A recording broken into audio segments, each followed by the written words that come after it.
भारत में Rafale fighter jets का आगमन क्या हुआ, मानो हमारे शत्रुओं की रातों की नींद उड़ सी गई है। खासकर पाकिस्तान अब इस बात को नहीं पचा पा रहा है कि राफेल फाइटर जेट्स भारत आ चुके हैं।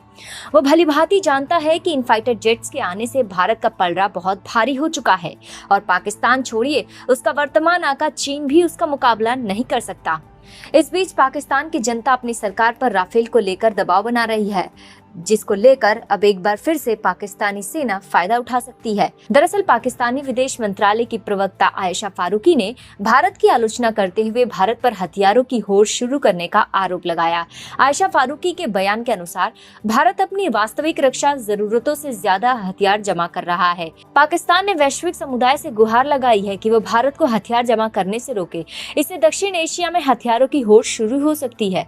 भारत लगातार अपने परमाणु हथियारों की संख्या और हथियारों की गुणवत्ता दोनों को ही बढ़ा रहा है। यह परेशान करने वाला है कि भारत लगातार अपनी जरूरतों से ज्यादा सैन्य क्षमता इकट्ठा कर रहा है। भारत अब दूसरा सबसे बड़ा हथियारों का आयातक देश बन गया है और यह दक्षिण एशिया में रणनीतिक स्थिरता को बुरी तरह से प्रभावित कर रहा है। इन दिनों राफेल पाकिस्तान के दिलो दिमाग में किस तरह से छाया हुआ है, यह आप पाकिस्तानियों की हालिया इंटरनेट रिसर्च से भी देख सकते हैं। हम मजाक नहीं कर रहे हैं। पाकिस्तान में राफेल के बारे में जानने के लिए ऐसी होड़ मच गई कि गूगल सर्च में भी राफेल ही ट्रेंड करने लगा। गूगल ट्रेंड्स के मुताबिक पाकिस्तान में कोई राफेल की कीमत जानने के लिए तो कोई दुनिया का सबसे अच्छा फाइटर जेट सर्च करने में जुटा था।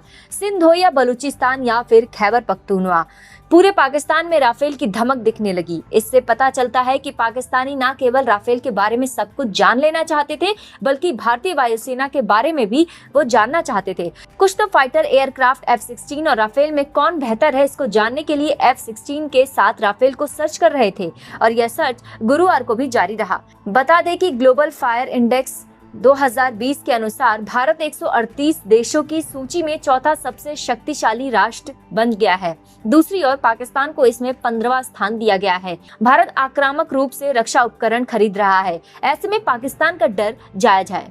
पाकिस्तानी विदेश मंत्रालय द्वारा जारी बयान से स्पष्ट पता चलता है कि पाकिस्तान राफेल जेट्स के भारत आगमन से किस तरह से घबराया हुआ है, परंतु यह घबराहट पाकिस्तानी सेना के लिए एक अवसर भी है, जिसका यदि वह उपयोग करे तो किसी को कोई हैरानी नहीं होगी। राफेल ने पाकिस्तानी सेना को अपने देश की जनता से धन उगाही करने का एक और अच्छा बहाना दे दिया है, जिसका उपयोग वो अक्सर भारत विरोधी गतिविधियों में करता ही रहता है। पाकिस्तानी सेना अपनी उगाही के लिए विश्व भर में बदनाम है। पाकिस्तान का जो आम बजट है, उसका अधिकांश हिस्सा पहले ही पाकिस्तान मुल्क की हिफाजत के नाम पर उड़ा ले जाता है। जब विश्व वुहान वायरस जैसी महामारी से जूझ रहा है, तो वो भी पाकिस्तानी सेना के लिए धनोपार्जन सर्वोपरि रहा।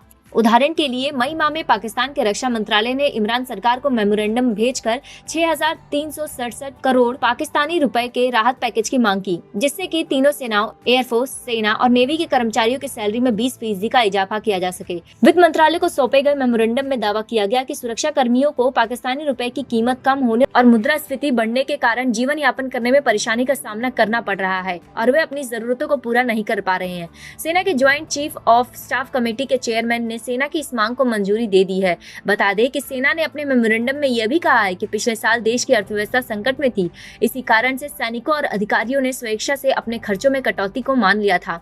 यह विडंबना ही है कि जिस देश की अर्थव्यवस्था कर्जों पर लंगड़ा कर चल रही हो, नागरिक भूखे मरने पर मजबूर हो, कोरोना जैसे हालात के कारण जब नागरिकों पर दुखों का पहाड़ टूट पड़ा हो, तब उस देश की सेना ने अपनी सैलरी को 20% बढ़ाने की मांग की थी। इसके अलावा पाकिस्तान द्वारा चीन से सहायता लेने की संभावना भी बहुत प्रबल है, क्योंकि उन्हें भारत के विरुद्ध अपनी लड़ाई जारी जो रखनी है। अपने सैन्य हथियारों के लिए अब पाकिस्तान चीन की ओर रुख करेगा। मतलब स्पष्ट है, पाकिस्तान अपनी आवाम से पैसे ऐंठेगा और चीन से उसके बदले हथियार खरीदेगा और अपनी सेना की सैलरी में भी वृद्धि कर सकता है। ऐसे में राफेल ने पाकिस्तानी सैन्य बलों को वो अवसर दिया है कि जिससे वह फिर से अपनी जनता से पैसे ऐंठ सके, जो पहले ही कर्ज के बोझ तले दबे हुए हैं।